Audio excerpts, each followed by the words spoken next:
Hello everyone, Techno Sleuth Craig Chamberlain here. We are on episode 9 of the Dual Boot series where we teach you how to boot from multiple operating systems.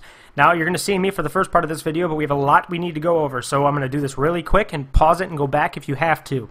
First thing you want to do is open up My Computer, and you want to go to the shared drive we created.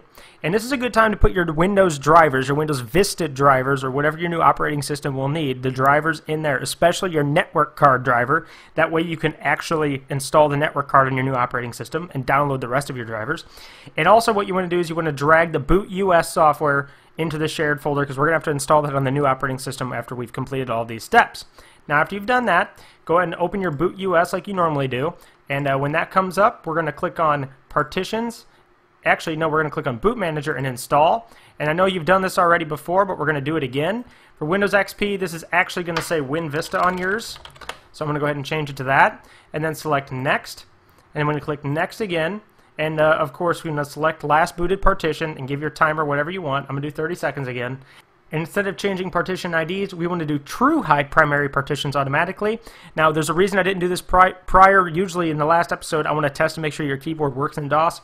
So do true hide, click Next, and you want to do installation on diskette again, and put in your floppy disk, and then select Next, and then select Install.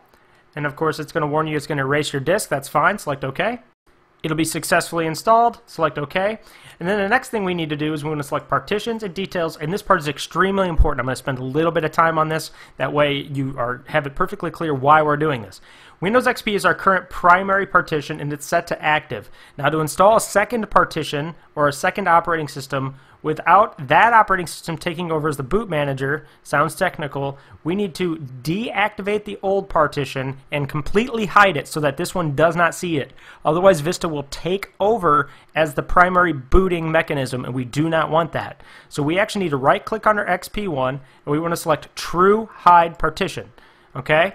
Now, that's why we made our floppy disk True Hide, because it will detect this drive. Then we want to deactivate it. So we want to say Deactivate Partition. And then under Win Vista, we want to right-click on it, and we want to activate the partition. Now, basically, when we reboot our computer, what this is going to do is it's going to actually have Windows Vista be our primary active partition, and it's going to act like this one doesn't even exist.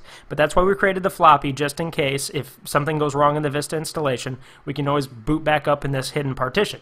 So after you've done that, select Store. It's going to say it's successfully saved, and it will be written back to the disk, and then you're going to select OK. Now it says up here, of course, it's going to be true hidden, and that's fine. And then we're going to click File, Exit, and now you're going to be cut to the next scene where I'm going to go ahead and stop the screen capture, and we're going to walk through the actual Vista installation. See you in a second.